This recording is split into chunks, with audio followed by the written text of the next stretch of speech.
চাঁপাইনবাবগঞ্জ জেলার সদর, নাচুল ও গোমস্তাপুর উপজেলায় দিন দিন পানির স্তর নিচে নেমে যাওয়ায় ভূগর্ভস্থ পানির তীব্র সংকটের আশঙ্কায় বরেন্দ্র বহুমুখী উন্নয়ন কর্তৃপক্ষ সেখানে কৃষকদের ধান চাষ না করার পরামর্শ দিয়েছে।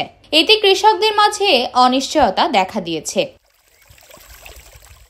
বিশেষ করে চাঁপাইনবাবগঞ্জের সদর, নাচুল, গোমস্তাপুর উপজেলার খাদ্য উৎপাদন এলাকা বরেন্দ্র অঞ্চলে এই সংকট প্রকট ও দীর্ঘ হচ্ছে।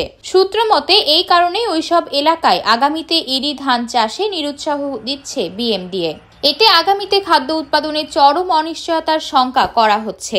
কৃষকদের মাঝে অসন্তোষ বিরাজ করছে। বাধ্য হয়ে কৃষকরা গম, সরিষা চাষাবাদ করছেন। কৃষকরা জানান, বিএমডিএর এই সিদ্ধান্তে দেখা দিতে পারে চালের চরম সংকট। বিএমডিএর দাবি, আগামী দিনে পানির ব্যবহার নিশ্চিত করতেই নেওয়া হয়েছে এমন উদ্যোগ। বিএমডিএ সিদ্ধান্ত নিয়ে ইরি ধান চাষ না করতে ডিপ অপারেটর ও কৃষকদের মাঝে লিফলেট বিতরণ করছে। এমনকি নির্দেশ অমান্য করে ধান চাষ করলে বেঁধে দেওয়া সময়ের বেশি বিদ্যুৎ না দেওয়ারও ঘোষণা দেওয়া হয়েছে। কৃষকরা জানান, আমাদের ধান ছাড়া লাভজনক তেমন কোনো ফসল উৎপাদন হয় না বরেন্দ্র অঞ্চলে। তাই বছরে 3 বার ধান চাষ করি, কিন্তু পানির সংকট বলে বিএমডিএ এবার ইরি ধান চাষ করতে নিষেধ করছে। আমরা ইরি ধান করি, তো ইরি ধান করে যেন আমাদের পানির সমস্যা দেখায়, ওই জন্য কৃষক লোক আমরা পরামর্শ দিতে আসছে। শস্য, মুসুরি, বুট, গম এগুলো ধানের চাষটা কম করতে বলছে বছরে। এই কারণে ডাল চাষের আবাদটা বেশি করতে বলছে। প্রতি বছর ইরি ধান আবাদ করতে 17 থেকে 19টি সেচ লাগে, আর গম চাষ করতে মাত্র 2টি সেচ লাগে। মানে ভূগর্ভস্থ পানির উপর চাপ কমানোর জন্য আমরা এই উদ্যোগটা বর্তমানে নিচ্ছি। কারণ আমাদের যেভাবে ভূগর্ভস্থ পানি উত্তোলিত হচ্ছে ধানের জন্য, সেভাবে পানি উত্তোলিত হতে থাকলে ভবিষ্যৎ প্রজন্মের জন্য এটা আরও হুমকি হয়ে যাবে।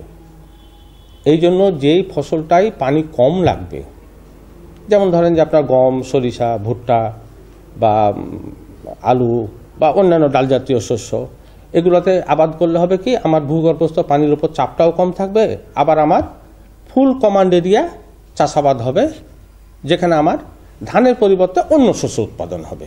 আমাদের যে বরেন্দ্র উন্নয়ন কর্তৃপক্ষ একটি সিদ্ধান্ত নিয়েছে যে বোরো আবাদের পরিমাণটা কমিয়ে নিয়ে আসা, অর্থাৎ আমাদের মাটির নিচে যে পানিটা আছে, ভূগর্ভস্থ পানি, এটি দিন দিন নেমে যাচ্ছে। এই জন্য তারা এটি সিদ্ধান্ত নিয়েছেন এবং এটা গবেষণালব্ধ ফল থেকে তারা এই সিদ্ধান্তটি নিয়েছে।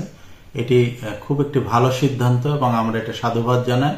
মাঠ পর্যায়ে আমরা প্রচারণা করেছি এবং আমরা সেটির ফলও পেয়েছি। অর্থাৎ এবছরে আমাদের যে রবি ফসলগুলো, বিশেষ করে গমের আবাদ বেড়েছে এই ধানের জায়গাতে। কারণ হলো ধানে আমাদের 22 থেকে 23টা সেচ লাগে, আর গমে লাগবে 2 থেকে 3টা সেচ। এবং এর সাথে সাথে আপনার আমাদের এই যে ডাল ফসলের আবাদ বাড়ছে, সবজির আবাদ বাড়ছে, এবং আমরা মনে করি যে এই অঞ্চলের মাটির নিচের পানিকে সংরক্ষিত রাখা এবং পরবর্তীতে কৃষিকাজ যেন বিঘ্নিত না হয়, তার জন্য এটি আমার মনে হয় যে যুগোপযোগী আপনার একটি সিদ্ধান্ত, এবং কৃষি সম্প্রসারণ বিভাগ মাঠে তাদের এই সিদ্ধান্তকে বাস্তবায়নের জন্য কাজ করছে। প্রতি বছর বৃষ্টির মাধ্যমে ভূগর্ভে পানি জমা হয় 900 মিলিমিটারের মতো।